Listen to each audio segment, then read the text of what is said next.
Hi, my name is Ahmed, and this is Tutorial-05. We'll just go quickly over this stuff as the requirements of the specification.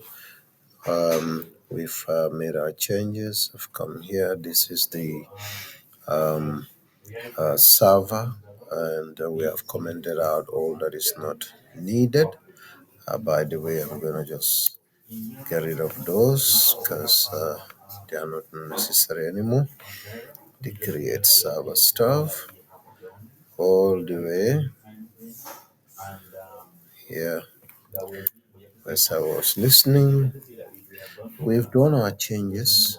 When you go up here, we've added whatever was supposed to be added, and we also have made our changes at this place, canvas with timer, where we added uh,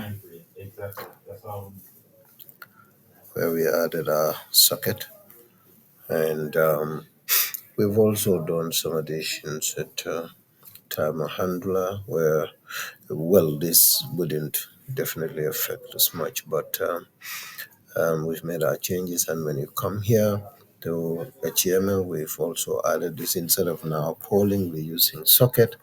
I'm just going to go ahead and run. We have a new terminal, and I'm going to have to, well, the npm, just to show you know, it's already been downloaded. So I'm gonna run the server, or the server is running already. There's another server running, so I'm gonna just close this and go back and restart again.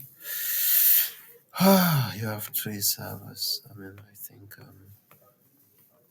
so. Let me just go back. Of course, you have different ways to run the server and the server. So excellent. And now we're good. Go out here.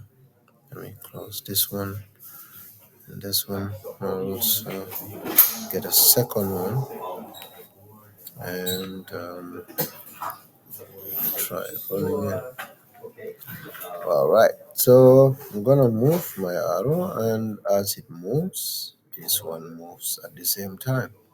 We're using the canvas. You move it down, this other one goes down synchronously, and this is using the socket instead of the polling, which is inefficient. Basically, that's it, and everything else will be added. The README file and all the requirements will be available. Thank you so much.